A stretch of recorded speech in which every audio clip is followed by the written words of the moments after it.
Assalamualaikum warahmatullahi wabarakatuh. Saya Tika Nurrahmah dari Universitas Teknologi Digital. Di sini saya akan menjelaskan tentang Marifatul Quran. Definisi Al-Quran. Al-Quran adalah kalamullah. Al-Quran diturunkan Allah Subhanahu wa Ta'ala kepada Nabi Muhammad SAW, sebagaimana kitab Taurat, Injil, dan Zabur diturunkan kepada nabi-nabi. Al-Quran merupakan rujukan asal kepada risalah Islam.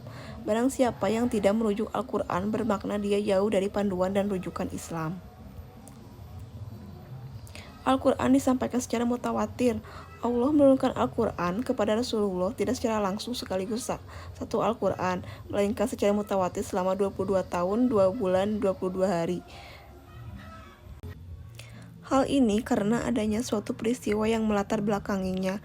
Setiap ayat yang diturunkan berdasarkan suatu peristiwa atau tanpa sebab yang tersirat hikmah di dalamnya. Asmaul Quran atau nama-nama Al-Quran. Allah Ta'ala menyebut Al-Quran dengan berbagai nama dan sifat, diantaranya ada 11 Asmaul Quran.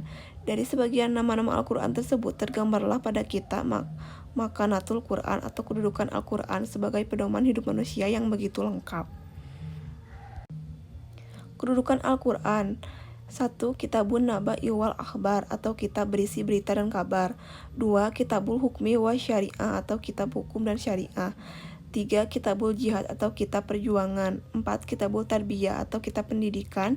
5. Minhajul Haya atau pedoman hidup. 6. Kitabul Ilmi atau kitab ilmu pengetahuan. Sebagai ayat pertama yang diturunkan Allah Subhanahu wa Ta'ala, Quran Surat Al-Alaq ayat 1-5 menyimpan rahasia besar yang sangat mendasar bagi umat manusia dan kehidupannya, yakni rahasia pendidikan khususnya. Allah Subhanahu wa Ta'ala melalui firman-Nya hendak mengabarkan pada manusia bahwa pendidikan adalah modal dan bekal yang sangat fundamental dan penting bagi manusia. Kitab ilmu pengetahuan diantaranya sebagai ilmu pengetahuan ada dalam Al-Quran, hanya saja kebanyakan bersifat global, ditindaklanjuti dengan eksperimen, kadang bersifat syarat saja dipahami apa makna yang sebenarnya. Umat Islam menjadi umat yang cemerlang dalam ilmu pengetahuan. Tuntutan iman kepada Al-Quran. Sebaik-baiknya kalian adalah yang belajar Al-Quran dan mengajarkan. HR Bukhari. Indikatornya ada 4, yaitu 1. Tilawah membaca, 2. Memahaminya, 3. menerapkannya, dan 4. menjaganya. Cara beriman kepada Al-Quran antara lain mempercayai bahwa Al-Quran adalah wahyu dari Allah Subhanahu wa Ta'ala, meyakini bahwa Al-Quran bukan karangan Nabi SAW, mengimani bahwa Al-Quran adalah benar dan tidak ada keraguan sedikit pun, menjadikan Al-Quran sebagai petunjuk dan pedoman hidup.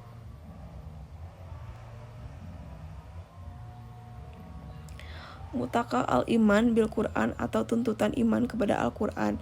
Iman bukanlah sebuah cita-cita atau angan-angan, tapi ia adalah kekuatan atau keyakinan yang diakui dalam hati dan dibenarkan oleh amalan. Sehingga apabila kita mengaku beriman kepada Al-Quran, maka iman itu memerlukan beberapa tuntutan, diantaranya supaya kita selalu berhubungan erat dengan Al-Quran dengan cara membaca, mempelajari, mengajarkan, bahkan juga dibutuhkan untuk mentadaburi dan memahami ayat-ayatnya, serta melaksanakan apa-apa yang terkandung di dalamnya. Salah satu tuntutan keimanan bagi seorang muslim adalah al-imanu bi Quran atau iman kepada Al-Quran. Keimanan tersebut mengandung beberapa konsekuensi, diantaranya at-taslimu li ahkamihi, menerima dan tunduk kepada hukum-hukumnya, tarbiyah Qur'aniyah atau mentarbiyah diri dengan Al-Quran, ad-dawatu ilaihi atau menyeru manusia kepadanya, ikamatuhu fil ardi, menegakkannya di muka bumi. Sebagai umat Islam dan pengikut Nabi Muhammad SAW, hendaknya kita melaksanakan tugas-tugas mulia dengan sungguh-sungguh sehingga nyatalah dirasakan oleh seluruh manusia bahwa Al-Quran ini adalah rahmat bagi mereka.